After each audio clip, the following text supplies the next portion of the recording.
Hey there, welcome back to another episode. I'm so glad you're here today.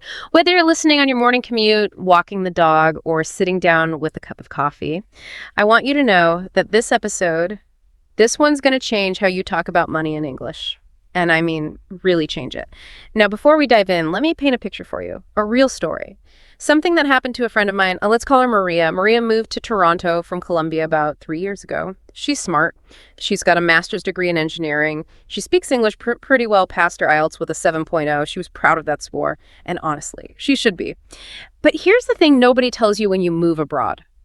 The English you learn in textbooks is not the English you hear at the bank. So there's Maria, first week in Canada. She walks into a bank branch, one of the big ones, right on the main street. She's nervous, but she's trying to stay cool. She takes the number, waits her turn, and finally sits down with a banking representative. And this is what she hears. Hi there, welcome in. So are you looking to open a checking account or a savings account today? We've got a few options. There's our no-fee everyday account. Or if you want something with a higher interest rate, we can look at our premium savings. Do you have any direct deposits set up yet? Oh, and would you also like to set up online banking and e-transfers while we're at it? Maria froze. Not because she didn't understand English, she did mostly, but the speed, the vocabulary, checking, no fee, direct deposit, e-transfer. It was like someone had opened a fire hose of financial English and Maria was standing right in front of it. She smiled politely and said, yes, I think the first one. She left the bank that day with an account, but also with a sinking feeling. I need to learn this language, she thought. The real language, the money language. And that, my friend, is exactly why we created this episode for you. Welcome back to the Learn English Lab YouTube channel. Yeah, that story about Maria, it really perfectly captures this nearly universal experience for newcomers. Right, totally. Like, I think everyone has a version of that story. Exactly. Because surviving in an English-speaking country, or honestly, truly thriving there, it isn't about, passing a grammar test. Right. It's not about circling A, B, or C on some worksheet. No, not at all. It is entirely about mastering daily transactional vocabulary. Because if you really think about it, money is this underlying current of almost every single social interaction in a new society. Yeah, it really is. I mean, renting an apartment, buying groceries, splitting a dinner bill with friends, negotiating a salary, it's everywhere. So true. So today, our mission for this deep dive is to really demystify the mechanics behind this language. We're going to explore not just the words themselves, but like the logic and the invisible systems that power them. Right, from the actual physical architecture of a retail bank to the algorithms calculating your credit score. Yeah, right down to the unwritten cultural taboos, of how native speakers actually handle their finances. Well, I think we really have to start right where Maria was standing, right? Like the physical gateway to the whole financial system. The physical branch, yeah. Yeah, because that first week in a new country, you're hit with this overwhelming pressure to just put your money somewhere safe. Right, it's stressful. Incredibly stressful. And simply walking through those heavy glass doors,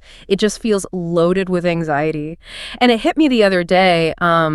It's intimidating because a bank is one of the few retail environments where the customer, you don't actually have the power. Oh, that's such a good point. Like if you walk into a clothing store, you're browsing. You're completely in charge, right? Yeah, you can just walk right back out. Exactly. But if you walk into a bank, you are essentially asking them for permission to participate in their economy. That's it, exactly. Power dynamic is completely inverted. Yeah. And, the physical geography of the space actually reinforces that. How so? Well, even the terminology native speakers use maps out this dynamic. Like, let's look at a foundational distinction. The difference between a bank and a bank branch. Okay. Yeah, people mix those up all the time. Right. So the bank is the massive corporate entity, right? The abstraction, like JP Morgan Chase or Barclays. Big global brand. Exactly. But you don't actually walk into the bank, right? You walk into a bank branch. Ah, right. Which is the specific physical outpost on your street. A native speaker will usually specify, like, I need to stop by the branch on Main Street. That makes sense. It's like you wouldn't say, I'm going to Starbucks corporate to get a latte. Exactly. Perfect analogy. You go to the specific location. Right. And once you're actually inside that branch, the layout sort of dictates who you even speak to, doesn't it? It really does. The language splits based on, the complexity of your needs. Okay, so break that down for us. So first, you have the bank teller. These are the folks stationed behind the counter, usually behind thick glass. Right, the tellers. And I was actually looking up the etymology of that word, and teller comes from the Old English word tellen, which meant to count or to calculate. Oh, wow. I didn't know that. Yeah. But it makes perfect sense. Yeah. They handle the quick transactional counting, right? Like depositing cash, withdrawing funds, the fast stuff. Right, which is completely distinct from the banking representative or the personal banker. Okay, and where are they? These individuals sit at desks, often in semi-private cubicles or little glass offices off to the side. Right, they're not standing behind a counter. Exactly. They aren't there to just count your $20 bills. They are there to officially onboard you into the institution's ecosystem. So they're the ones processing mortgages or authorizing loans, right? Yes. And just like in Maria's case, they're the ones who set up new accounts. Right.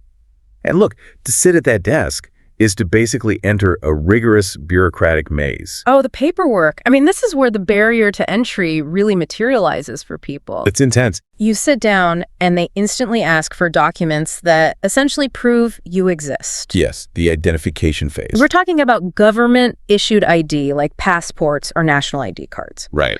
But the one that always fascinates me, and honestly it trips up so many newcomers, is the proof of address. Oh, absolutely. It's a huge hurdle. Because it's not enough to just prove who you are. You have to prove you belong to a specific piece of real estate in that city. Yeah. It's like a nightclub bouncer, asking not just for your ID, but demanding proof that you live in the neighborhood before they let you in. That's a really good way to think about it. And the underlying mechanism here, from the bank side, is something called KYC. KYC, what is that? It stands for Know Your Customer Protocols. Okay. These are incredibly strict anti-money laundering laws that every major financial institution globally must follow. So it's legally required. Exactly. The bank needs to verify that you have an actual physical footprint in their jurisdiction. So when they ask for a proof of address, they are looking for very specific things. Like what? Typically a utility bill. So electricity, water, gas, or a formal lease agreement for your apartment. What about a cell phone bill? People always try to use those. And they are almost always rejected. Really? Why? Because mobile phones are transient, right? You can have a mobile phone and live out of a backpack. Oh, that makes sense. But a water bill proves a permanent physical connection to the local infrastructure. Wow. Okay. That's a really important distinction. And then in North America, at least, the next layer of this KYC stuff is the government identifier. Yes, the tax numbers. Right. So if you're in the United States, they're going to ask for your social security number. In Canada, it's called the social insurance number. Which are basically the unique tracking codes the government uses to monitor your tax liabilities. Exactly. And if you're newly arrived, you're pulling out your immigration documents too, like visas or permanent resident cards. It's a lot of paper to hand over. It is. But let's look at the phrasing they use once all that paperwork is actually cleared. Because there's a specific verb choice here that I think instantly separates native speakers from learners. Oh, yes. This is a critical linguistic marker. Right. In English, we do not create a bank account. We do not make a bank account. Which is what a lot of literal translations from other languages would be. Exactly. Yeah. But native speakers say you open an account. Open, like opening a door. Yes. And the historical context for this is actually fascinating. It goes back centuries to physical banking ledgers. Oh, like the big heavy books. Exactly. When a new customer joined the bank back in the day, the clerk would physically open a new book or, open a new page in the ledger to record their transactions. Oh, wow. So it's a physical metaphor that just survived. Exactly. The terminology survived the transition to digital banking. So a confident native speaker walks up to that desk and says, I'd like to open a new account. That historical ledger context makes so much sense. It really grounds this abstract digital process in a physical reality. It does. So, okay, you tell them you want to open the account, and immediately you're hit with the first major structural decision.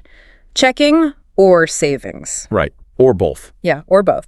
And depending on where you are in the world, even the spelling of this first account changes. Yeah, the linguistic divergence here is kind of interesting. In the United States, it is spelled Checking. Right, checking. But in Canada, and often in the UK, it is spelled Chequing. Checking. Same pronunciation, completely different look. Exactly. And this split largely originates from Noah Webster's early American dictionary reforms. He basically sought to simplify spelling to distance American English from British English. Wow, taking a stand with the dictionary. But functionally, regardless of how you spell it, what does this account actually do? Well, the checking account is essentially the high-traffic digital hub of your entire financial life. Okay, so it's for movement. Precisely.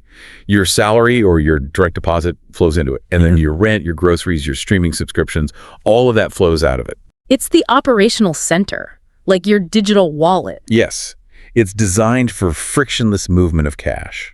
Okay, so then you have the savings account, which has a completely different structural purpose. Yes, the savings account is your digital piggy bank. Right.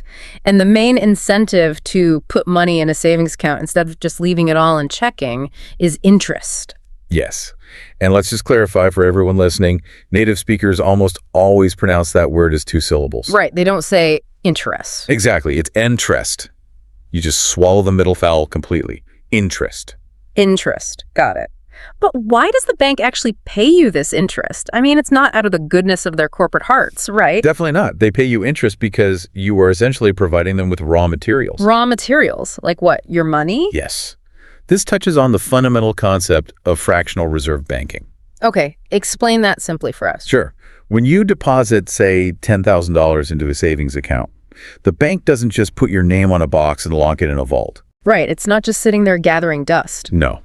They keep a small fraction of it in reserve, just in case you need it, but they lend the vast majority of your money out to other people. Oh, right. In the form of what? Mortgages or car loans? Exactly. Yeah. And they lend it to those people at a much higher interest rate. Ah. So they're making a profit off your money. A huge profit. So the small percentage of interest they pay you every month, that's essentially your tiny cut of the profits for letting them use your capital. Okay, which perfectly explains why there are strict transaction limits on savings accounts. Yes, exactly. Because look, if I'm at the grocery store and my checking account is empty, I can't just swipe my debit card and pull the funds directly from my savings account. No, the bank actively prevents that. Right, because the bank doesn't want me treating that savings money as liquid because they've already lent it out to someone buying a house across town. That is exactly the case. Historically in the U.S., there was actually a federal rule known as Regulation D. Regulation D. Yeah, and it literally made it illegal to withdraw from a savings account more than 6 times a month. Wait, illegal? Well, federally penalized. While those specific rules have shifted recently, the structural barrier is still there. Most banks still charge you a fee if you withdraw from savings too often. Wow. So to summarize, a checking account gives you unlimited access.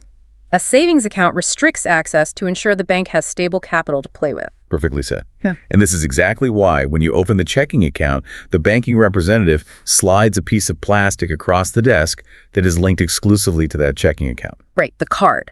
And that piece of plastic represents really the most profound shift in how we handle money today. It changes everything. It's the gateway from the abstract world of these digital accounts right into the physical reality of retail. It is.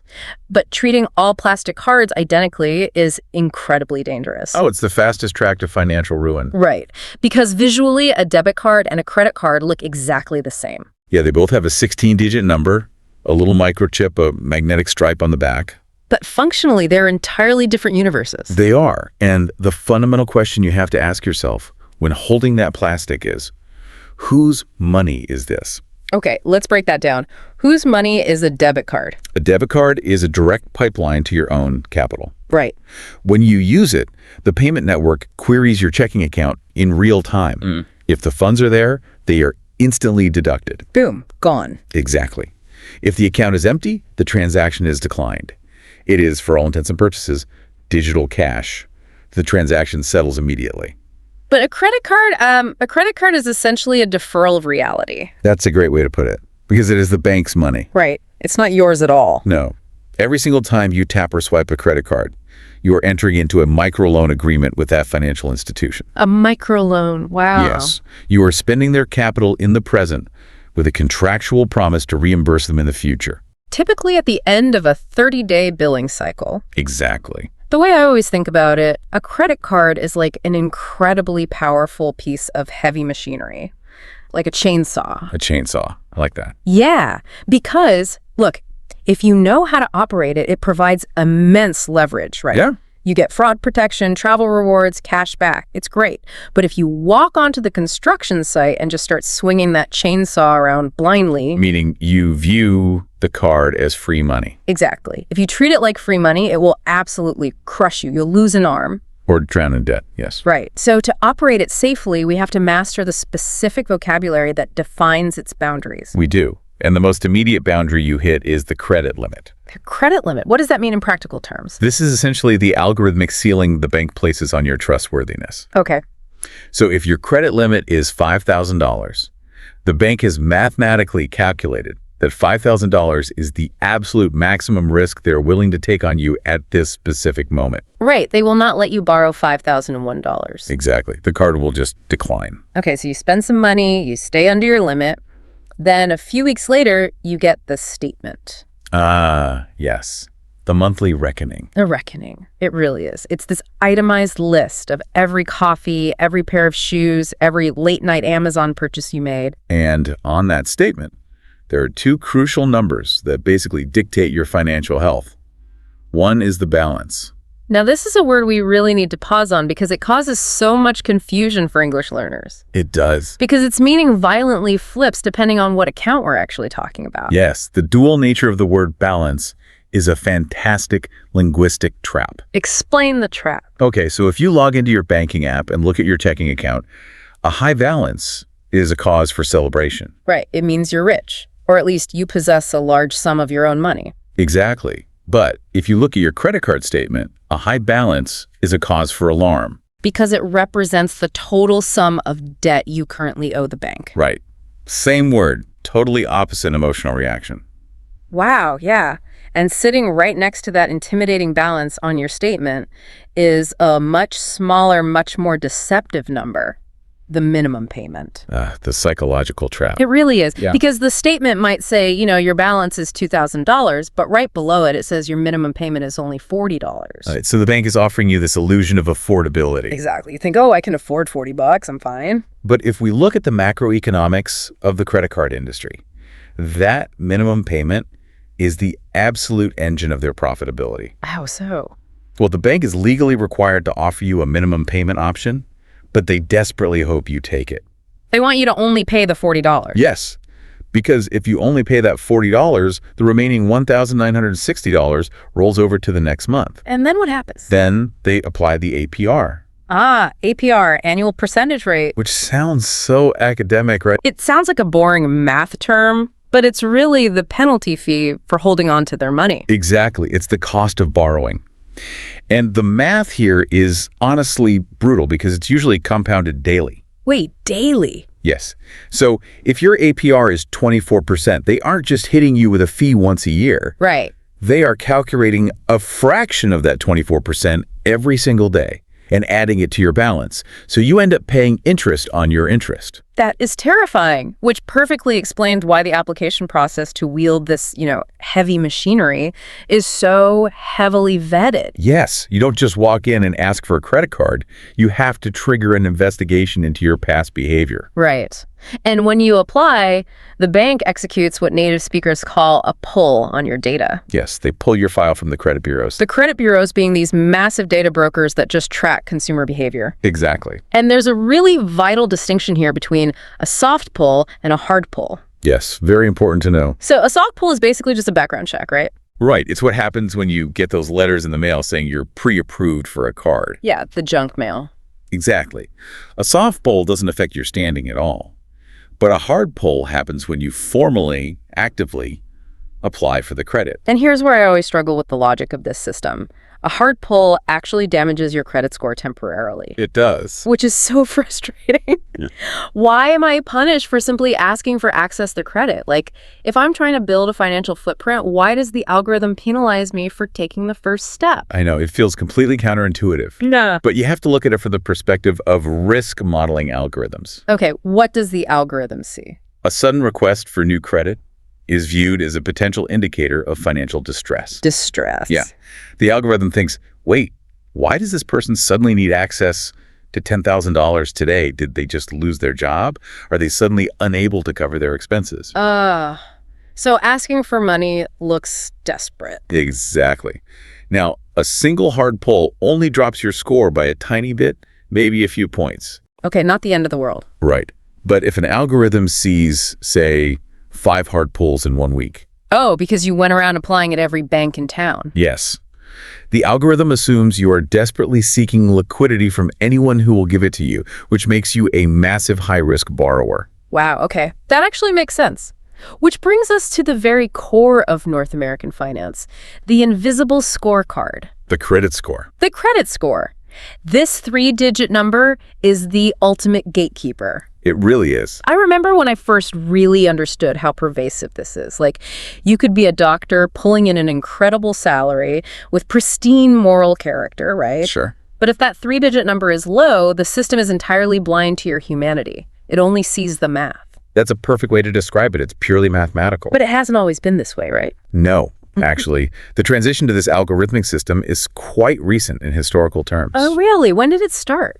Well, before 1989, which was when the FICO score was officially introduced, lending was heavily reliant on human judgment. Like, you literally just talked to a guy. Exactly. You walked into a bank, sat down, and the manager looked at your job, your family background, how you dressed, and just subjectively decided if you were trustworthy. Wow. Which I imagine left a lot of room for bias and discrimination. A massive amount of bias. So the credit score was essentially invented to remove human bias from the equation. Okay. And, more practically, to allow for instant national lending at scale. Right. So a computer can just say yes or no in 2 seconds. Exactly. And this score in the US and Canada ranges from 300 to 850. 300 to 800. 850 is perfect. Yes, it is a pure mathematical abstraction of your reliability. So what are the specific metrics that feed this algorithm? Like, what actually moves that needle toward the holy grail of 850? The heaviest weight by far is given to your payment history. Meaning, do you pay on time? Exactly. Are you paying your obligations on time every single month without fail? And what if you miss one? A single late payment, if it's officially reported to the bureaus, can crash a very good score instantly. Wow. One mistake. Yes. The system is unforgiving. Now, the second most critical factor is what we call credit utilization. Credit utilization. Okay, define that. This is simply the ratio between the total credit you have available to you and the credit you are actually using. Okay, I like to think of this like the RPM gauge in a car. Oh, that's interesting. How so? Well, it's not about how fast you're driving, right? It's about how much strain you're putting on the engine relative to its capacity. Yes, exactly. So if you have a credit limit of $10,000 and your current balance is $9,000, you are redlining the engine. Yes, you are utilizing 90% of your capacity. And the algorithm sees that and says, whoa, this person is stretched to their absolute limit. They are about to break. Precisely. The algorithm sees you as extremely high risk. So to keep the score high, financial advisors generally recommend keeping your utilization below 30% at all times. Below 30%, got it. And maintaining that high score is critical, right? Because it literally dictates the terms of every major financial milestone in an English-speaking country. It dictates everything. It determines whether a landlord will even approve your apartment lease application. Right. It can affect your auto insurance premiums. Some employers even check it. And, most importantly, it unlocks the broader world of loans. Ah, yes. Loans. Let's map out that world because native speakers actually categorize debt very specifically based on the asset being financed. They do.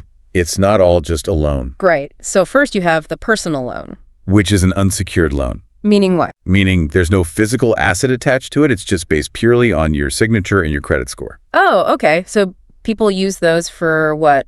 Sudden medical emergencies? Medical bills or often debt consolidation, which we'll talk about in a minute. Right. Then you have the student loan. Yes, which is practically a structural pillar of the U.S. economy at this point. It's specifically for financing university tuition. Yeah, we hear about those a lot. Then there's the auto loan for buying vehicles. And then you have the behemoth, the biggest debt most people will ever shoulder in their entire lives. The mortgage. The mortgage, yes. Let's talk about the pronunciation first because this word is so weird. The T in the middle is entirely silent. Entirely silent. It is pronounced M or G. Morgy. Yeah, and the etymology of this word is incredibly dark, but it's very revealing. Dark. How? It comes from Old French, mort meaning dead, and gage meaning pledge. Wait, really? A death pledge. Literally a death pledge. Wow. It means the deal dies in one of two ways, either when the debt is fully paid off, or when the borrower fails to pay and the property is legally seized by the bank. That is so intense, a death pledge. Okay, so when you take out a mortgage, or honestly any loan, the vocabulary of repayment splits your money into two very distinct streams. Yes, the principal and the interest. The principal and the interest. Okay, define those. The principal is the raw underlying debt. So if you buy a house with a $500,000 mortgage, the principal is $500,000. Okay, the actual amount you borrowed. Exactly. The interest, as we discussed before, is the fee the bank charges to facilitate that purchase over, say, 40 years. And here's the crazy part about mortgages that shocks a lot of people. In the early years of a 30-year mortgage, the vast majority of your monthly payment goes toward the interest, not the principal, right? Yes, it is heavily front-loaded. You might pay $2,000 a month, and $1,500 of it is just vanishing into interest. So you are primarily paying for the privilege of borrowing and barely chipping away at the actual debt itself. Precisely. It takes years before that ratio flips. Man.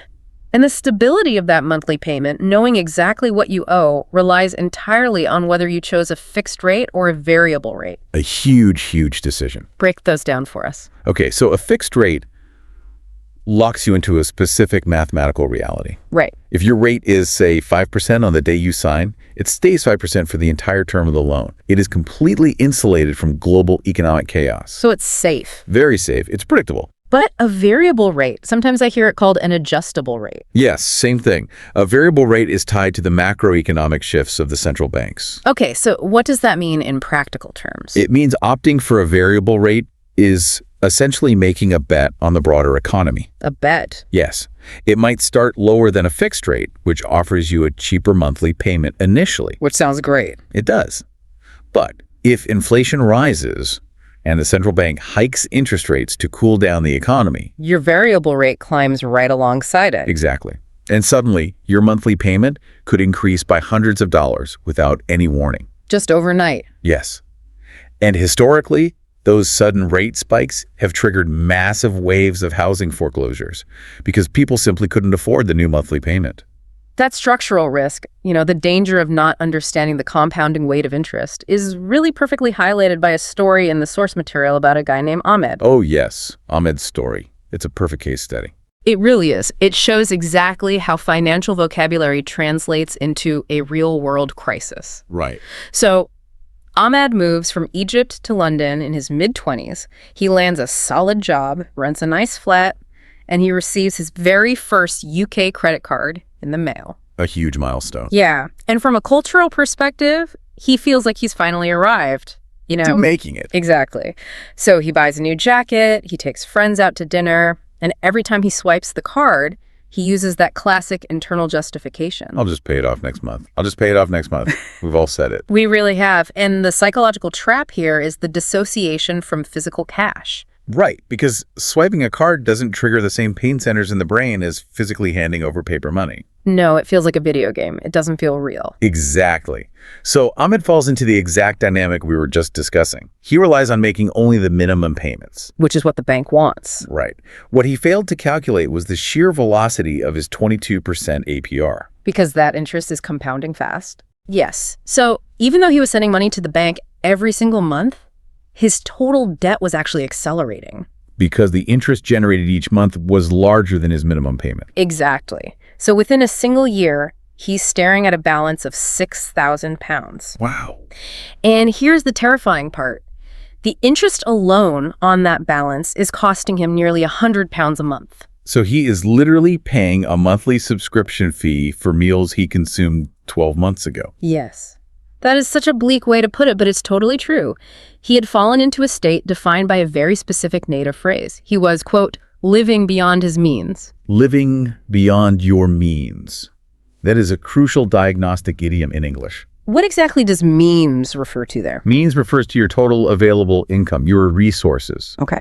So if you are living beyond them, your lifestyle literally requires a continuous injection of debt just to sustain itself. Because your income isn't enough to cover your spending. Exactly. It is mathematically unsustainable. It will eventually crash.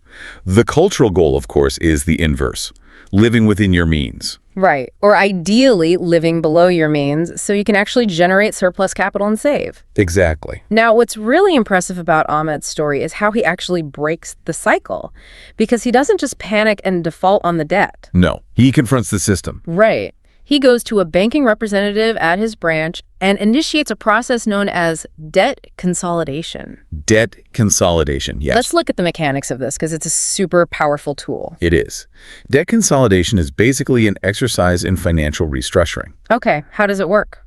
Well, Ahmed had this toxic high-interest debt revolving on a credit card at 22%, right? Right, bleeding him dry. So he worked with the bank to take out a structured personal loan for the exact amount he owed. Okay, so he borrows 6,000 pounds. Yes. But he gets the personal loan at a much lower fixed interest rate, perhaps 8% instead of 22. Oh, wow. Huge difference. Massive. So he uses the personal loan to immediately pay off the credit card entirely. Okay, so the credit card balance goes to zero. Yes. The total principal he owes remains the same. He still owes 6,000 pounds. But the speed at which the interest compounds is drastically reduced. Because it's 8% instead of 22%? Exactly. And crucially, he now has a fixed monthly payment with a clear end date. It's not an endless revolving balance anymore. It stops the bleeding. It absolutely stops the bleeding. It's a great solution. But, Ahmed's story involves a physical credit card and literally walking into a physical bank branch to sit at a desk and get that personal loan. Right. But the reality of finance today, especially since the pandemic, is that physical infrastructure is rapidly becoming obsolete. Completely obsolete for most people, yes. The entirety of the global financial system has essentially been compressed into a piece of glass in your pocket. The smartphone. The smartphone. It has completely redefined retail banking. It really has. I mean, the physical branch is now largely a legacy system for, really complex transactions or for older demographics who aren't tech savvy. For everyone else, the bank is simply an app. An app. And navigating this app ecosystem requires a whole new fluency in user interface vocabulary. UI vocabulary. Let's dig into that. When you open that banking app, the daily cadence of actions is highly specific. Very specific. You always start by logging in. Right, logging in. And then the central dashboard immediately presents your transaction history. Which is just a digital ledger of your recent behavior. Every coffee, every bill. But the most powerful tool within that entire ecosystem, without a doubt, is the automation. Specifically, setting up auto pay. Auto pay. Yes, this is a lifesaver. Tell us how auto pay works behind the scenes. Well, auto pay utilizes something called the ACH, or Automated Clearinghouse Network, in the background to seamlessly move funds on a predetermined schedule. Okay, so it's a scheduled transfer. Exactly. You configure the app to automatically satisfy your recurring liabilities. Like your electricity bill or your credit card minimum payment. Right. You set it to pay on specific dates every single month. And the beauty of it is it removes human memory from the equation entirely. Which is huge because humans forget things all the time. Exactly. And as we discussed with the credit score, missing one payment is disastrous. So auto pay is really the ultimate defense mechanism for preserving your credit score. I love that. Set it and forget it. But centralizing all your liquidity onto a tiny device that you carry on to crowded subways and leave on cafe tables, that requires serious security architecture. Oh, absolutely. The vocabulary of digital defense is completely mainstream now. What's the baseline defense everyone needs to know? The absolute baseline is two-factor authentication. Right, universally referred to as 2FA. 2FA, exactly. Passwords are no longer considered sufficient security because they can be easily breached or guessed. So what does 2FA actually do? It requires proof of knowledge, which is your password, combined with proof of possession. Possession of what? Your phone. Yes. The bank sends a dynamically generated temporary code via SMS or through an authenticator app directly to your physical device. Right, the 6-digit code. Yes. The transaction or the login simply cannot proceed without both factors. It's annoying, but it works. And we also rely heavily on push notifications, right? Yes, push notifications are crucial. These are the instant alerts generated by the app and pushed directly to your phone's lock screen. Right. Setting a push notification for, say, any transaction over $50 provides real-time surveillance of your account's integrity. So if a scammer buys a TV, your phone buzzes immediately. Exactly. What I find endlessly fascinating about this whole digital shift is how the sheer velocity of the technology is actually forcing the English language to mutate in real time. Oh, the linguistic evolution is wild. It really is. We are witnessing this phenomenon of genericization, where brand names are being transformed into active verbs. It is a classic linguistic evolution driven purely by utility. Right. Like, think about it. A decade ago, if you owed someone money, you might say, I will initiate a wire transfer, or I will write you a check. Very formal, very slow. Right. But today, the friction has been entirely removed. The brand name of the peer-to-peer payment platform actually becomes the action itself. Yes, I'll Venmo you. I'll Venmo you, or just Zelle me. Can you cash at me? I'll e-transfer you in Canada. Exactly. Like if I'm splitting a taxi fare with a friend, the conversation is entirely stripped of any financial formality. I just point to the meter and say, cover this, I'll Venmo you. Right. It's an incredible shorthand. It indicates not just the method of payment, but the expectation of absolute immediacy. Yes, the funds will literally settle in their account before we even step out of the car. It's magic. Yet, despite this overwhelming push toward a totally cashless reality, physical currency does still exist. Unfortunately, for some, yes, cash is still around. Which means we still have to interface with the physical hardware left on the streets. The ATM. The ATM. Yes. The automated teller machine. It's funny, right? Automated teller machine sounds like something from a 1950s sci-fi novel. It really does. Nobody actually uses the full phrase in conversation. Never. It's universally just the ATM. Or I guess in the UK, they often call it the cash machine or the cash point. True. And interacting with this physical hardware requires navigating a very rigid sequence of screen prompts. Okay, walk us through the ATM vocabulary. Sure. You initiate the sequence by inserting your card and authenticating with your PIN. PIN, personal identification number, the 4 digits. Right. The interface then asks you to define the transaction. The primary verbs you'll see here are withdrawal, which instructs the machine to dispense physical cash from your digital balance, Okay. and deposit, which allows you to feed cash or endorse checks into the machine to be digitized into your account. Right. You can also request a balance inquiry, which is just a simple request to view your available funds on the screen. Yes. And then there's the most anxiety-inducing phrase the machine can possibly output: insufficient funds. Oh, that is a terrible screen to see. It's awful. The machine queries your checking account, discovers that your requested withdrawal actually exceeds your liquid cash, and it just aggressively denies the transaction. It's a very blunt, robotic rejection. It is. But, there is another mechanism within the ATM network that causes immense frustration, specifically in North America: the surcharge ecosystem. Oh, the fees.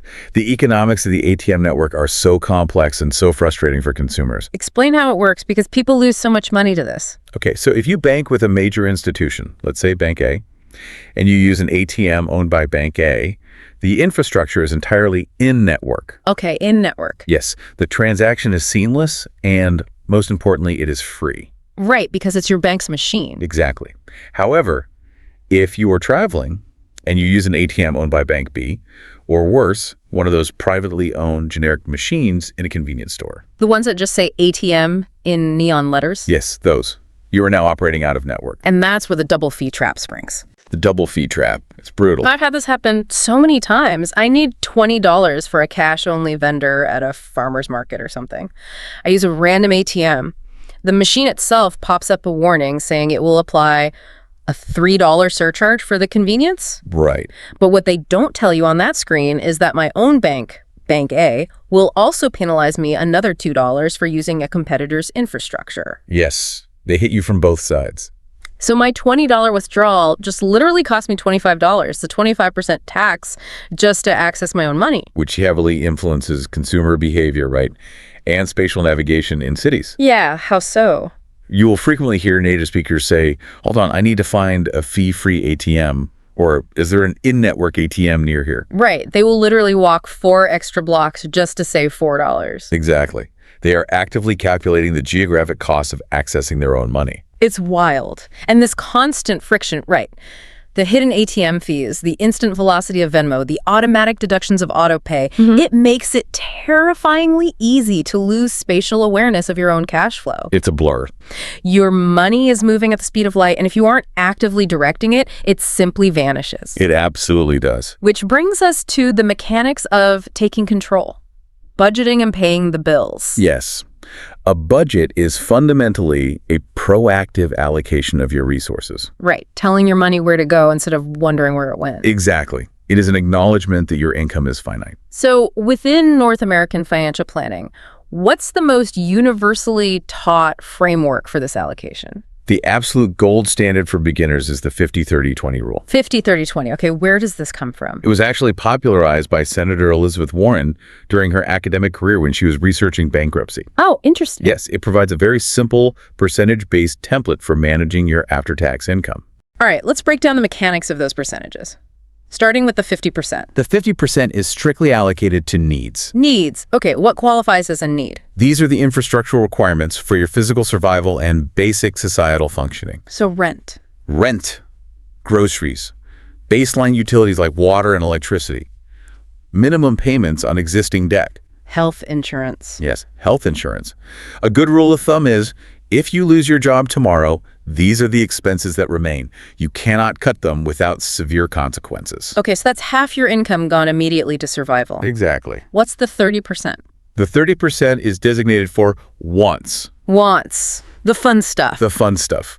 This category is entirely psychological and lifestyle driven. Give me some examples. Dining out at restaurants, purchasing concert tickets, upgrading your wardrobe when you already have clothes, or maintaining multiple streaming subscriptions like Netflix and Hulu. Right. It is the flexible, discretionary portion of your capital. Exactly. You won't die without it. And then the final 20%. The final 20% is the wealth building engine.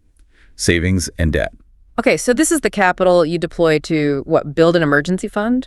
Yes, building an emergency fund, investing in retirement portfolios, or aggressively paying down the principal on existing loans. Not just the minimum payment. Right. Extra payments to destroy the debt faster. So to successfully execute this 50-30-20 framework, you have to strictly categorize your cash flow. You do.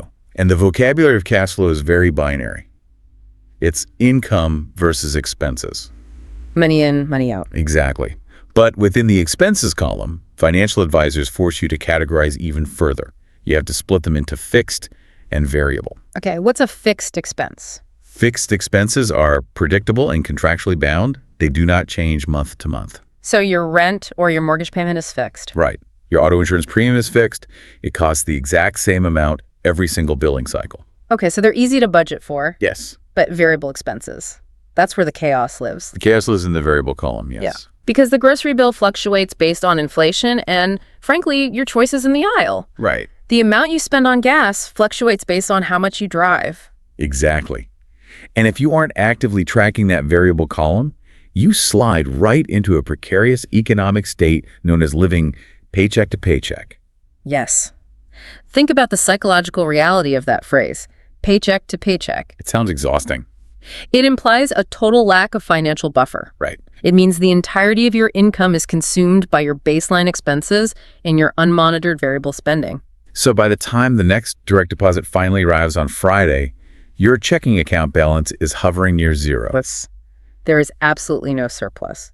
The 20% allocation for savings does not exist. It's basically a high wire act with absolutely no safety net. Perfectly said. You're perfectly fine as long as absolutely nothing goes wrong. But life happens. The check engine light comes on in your car, or you need an emergency root canal. And the entire system collapses. Because you have no buffer. Exactly. You are forced to bridge the gap with high APR credit cards, which sparks the exact debt cycle we experienced earlier. Right, and this is exactly why the foundational goal of the 50-30-20 rule is to build an emergency fund. The emergency fund is critical. It's a dedicated reservoir of liquid cash, typically covering, 3 to 6 months of fixed expenses? Yes, 3 to 6 months is the standard advice. And it is used exclusively to absorb unpredictable disasters. Not a vacation.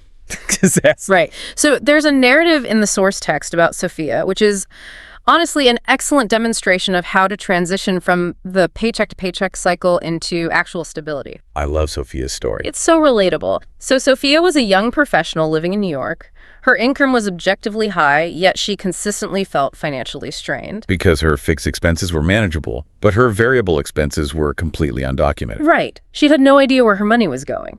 So she downloaded a budgeting app and linked her accounts, essentially forcing the algorithm to categorize her daily behavior.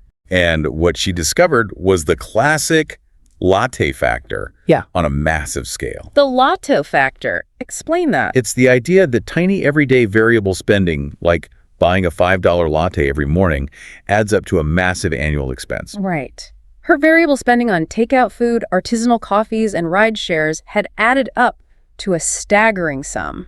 Because she was just tapping her contactless card for small amounts, $8 here, $15 there.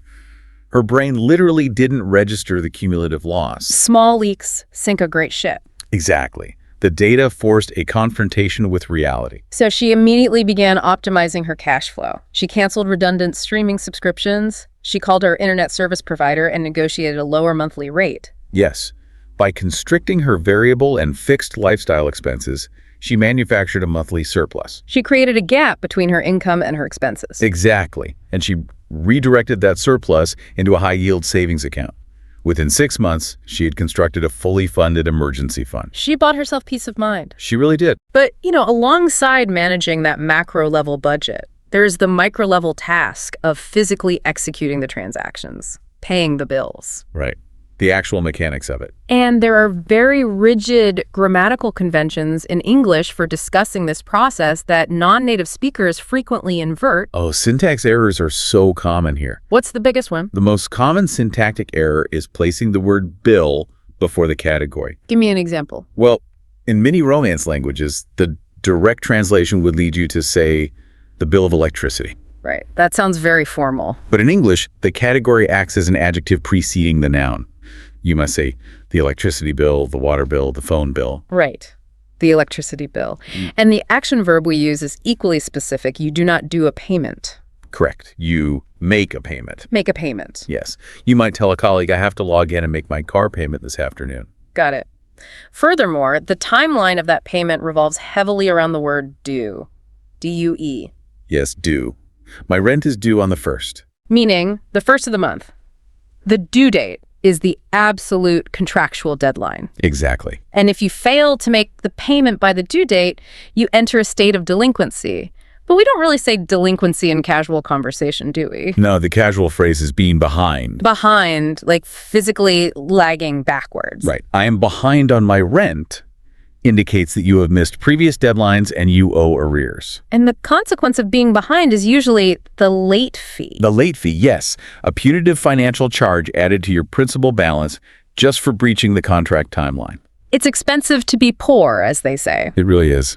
But look, even if your budget is meticulously planned like Sophia's and your payments are never behind, the modern financial system is still incredibly vulnerable to external malicious forces. Oh, absolutely. Fraud is everywhere. Right, because the only thing worse than realizing your money is gone because you spent it is realizing your money is gone and you have no idea how and you don't have the vocabulary to stop the bleeding. It's terrifying.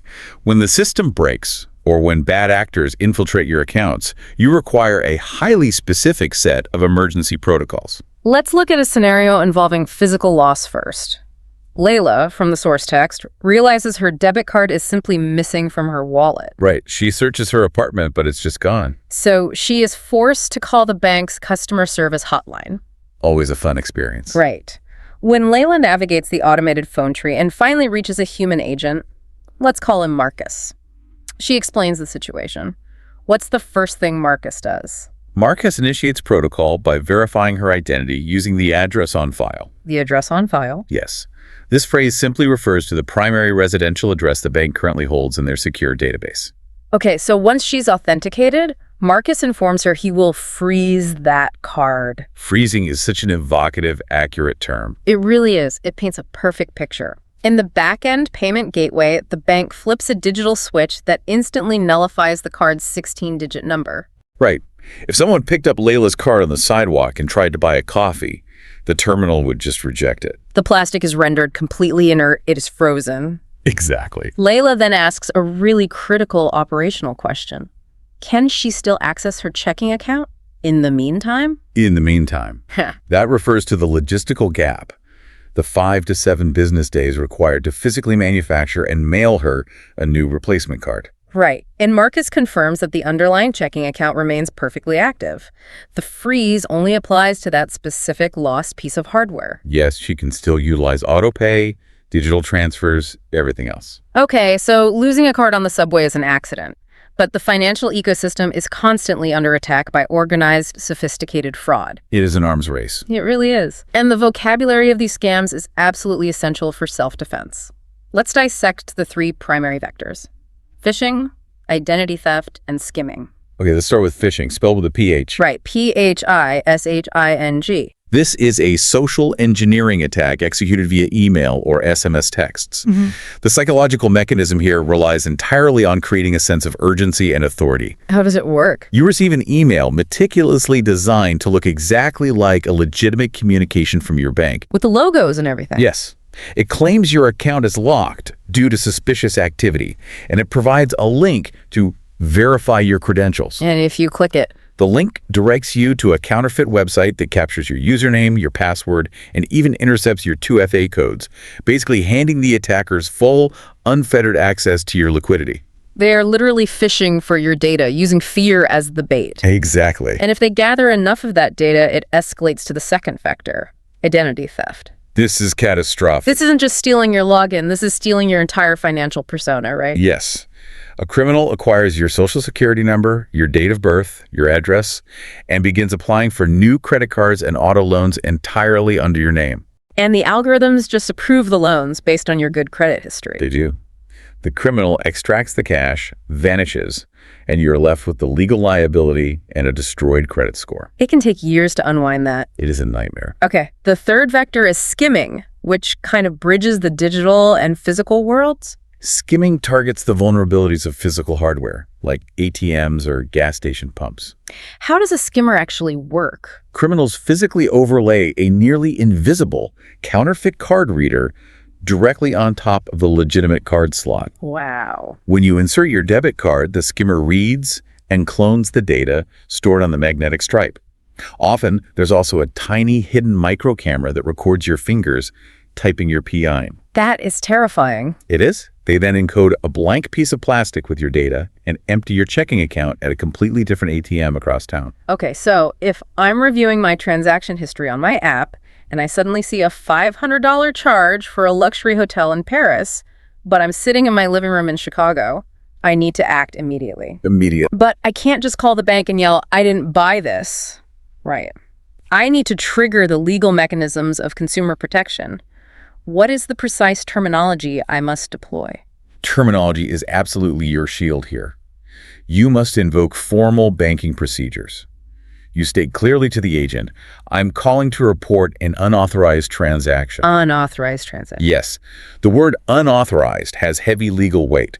It explicitly denies that you provided consent for the transfer of funds. Okay. You can also say, "I need to dispute a charge," right? Yes. A dispute forces the bank to initiate a formal investigation. They will contact the merchant in Paris and demand proof that you physically authorized the payment. And what if the situation is broader? Like if my entire login has been hacked and they're draining everything? Then you escalate to, "My account has been compromised." Compromise. Yes. Compromise indicates a total systemic breach of your security perimeter. They will lock down everything. Now, a major concern for consumers is liquidity during this whole process, right? Oh, absolutely. Because if $500 was drained from your checking account to pay for that Paris hotel, you still have rent due tomorrow. Right. You still have to survive. So what happens? By law, in many jurisdictions, like Regulation E in the United States, banks are required to issue something called a provisional credit during a fraud investigation. This is a vital concept for people to know. Explain the provisional credit. The bank essentially temporarily injects their own capital into your account to replace the stolen funds while they conduct their forensic analysis. Oh, that's amazing. It is. It prevents the victim from defaulting on their own obligations while the bank figures out what happened. So if they prove the fraud actually occurred, the credit becomes permanent. Yes.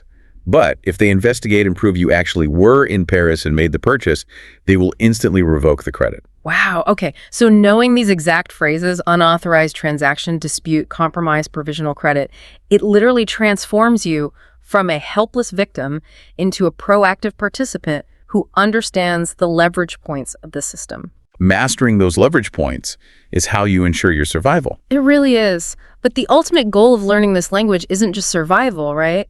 It's integration. True fluency, yes. To truly weave yourself into the fabric of an English-speaking society, you must understand the cultural nuances, the regional behaviors, and honestly, the highly colorful idioms that native speakers utilize in casual conversation. Oh, the idioms are the best part. They are. Let's take a quick global tour of financial behavior, because while the language is English, the cultural application of money changes drastically depending on your geographic coordinates. It really does.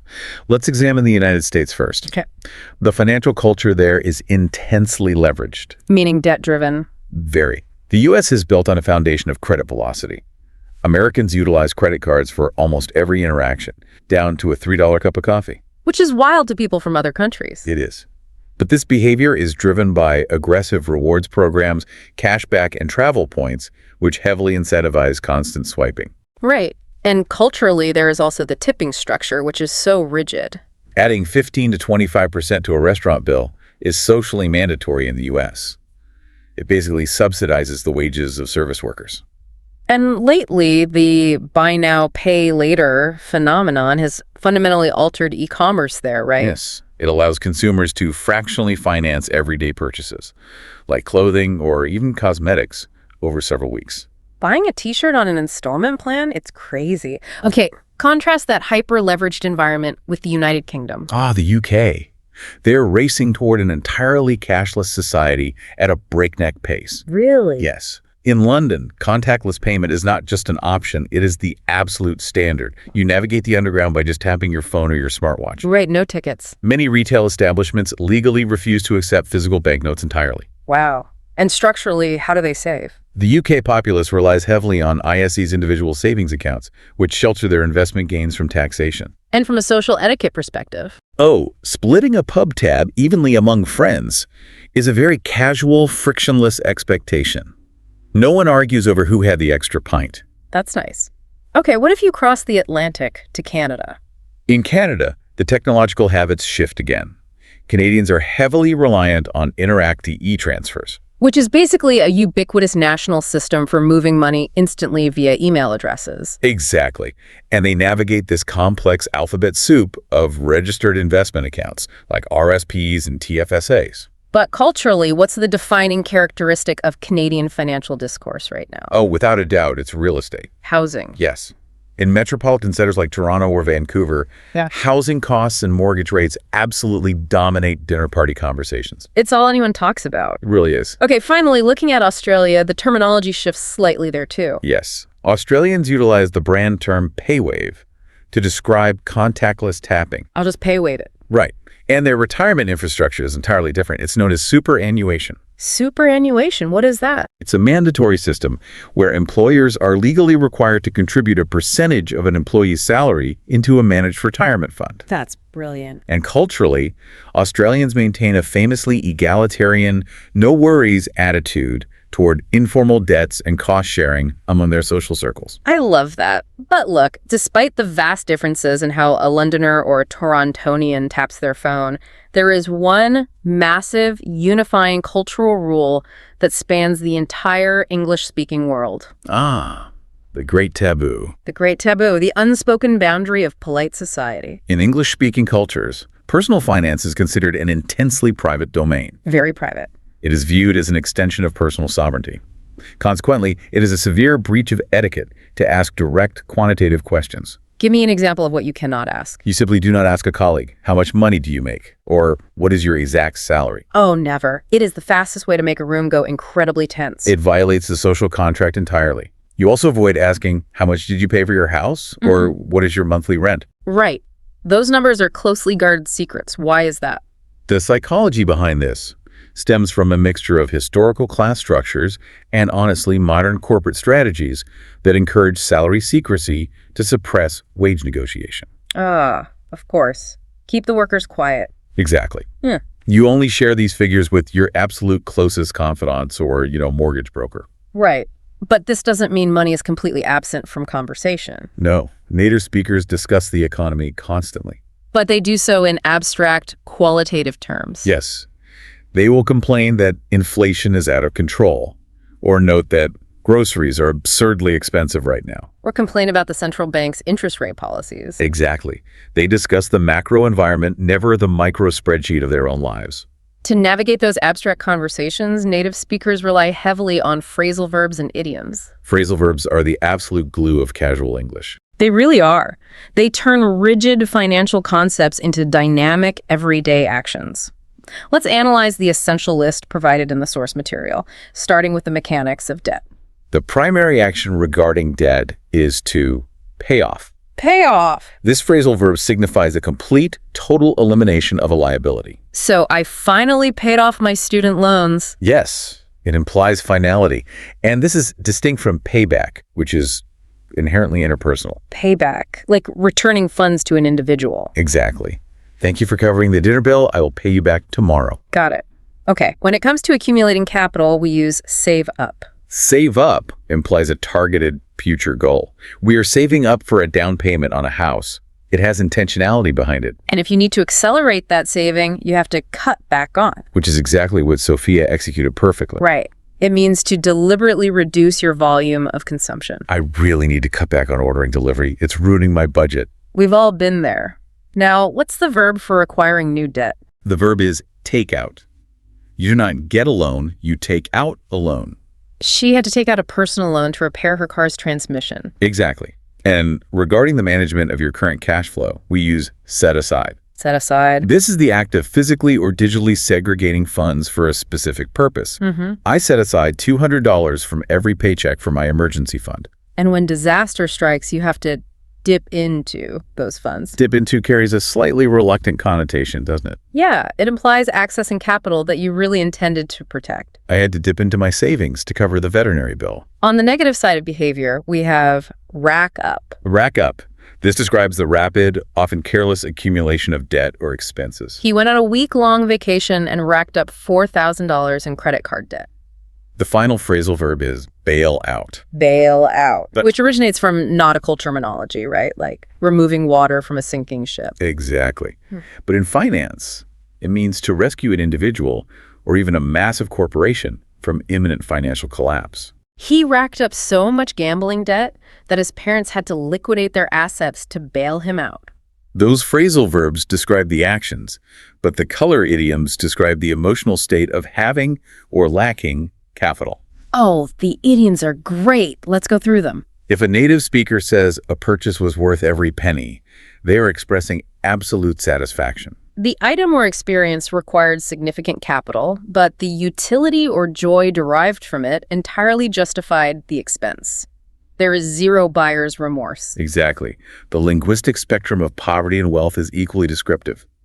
If an individual is flat broke, they possess zero liquidity. Flat broke. They are entirely devoid of funds, often waiting desperately for the next payroll cycle simply to survive. Conversely, if someone is loaded or rolling in it, they possess an absolute abundance of wealth. Did you see the size of his new estate? He must be absolutely loaded. My favorite idiom on this list, because it perfectly encapsulates the psychology of consumerism, is burning a hole in your pocket. Oh, that's a classic. It describes the state of possessing a sudden, unearned windfall, perhaps a birthday gift, a tax refund, or a work bonus. And feeling an intense, almost physical urge to spend it immediately. Yes. The capital feels volatile. The money is metaphorically burning your skin until you exchange it for a consumer good. It perfectly highlights the irrational impulse to consume rather than preserve. It really captures the friction between our evolutionary desire for immediate gratification and the delayed gratification required to build long-term wealth. And understanding that psychological friction is exactly why we've undertaken this massive linguistic journey today. It's been quite a journey. Think about the sheer scale of the mechanics we've mapped out here.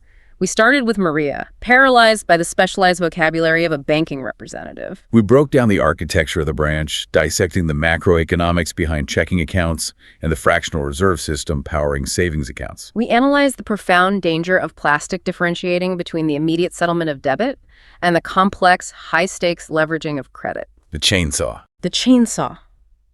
We revealed the algorithmic architecture of the credit score, explaining how utilization ratios and hard pulls dictate your access to the broader world of fixed and variable loans. We tracked the evolution of finance from physical ledgers to digital apps, where brand names like Venmo literally morph into verbs and algorithms manage our autopay. We utilize the 50-30-20 framework to categorize the chaos of variable expenses, learn the legal terminology to freeze compromised assets, and dispute fraud. And finally, navigated the cultural minefields of salary taboos and phrasal verbs. That is the architecture of the English financial system. It is a vast, vast lexicon. It is. And the most effective methodology for transferring this knowledge from your short-term memory into permanent fluency is environmental immersion. You must force interaction with the terminology. Yes.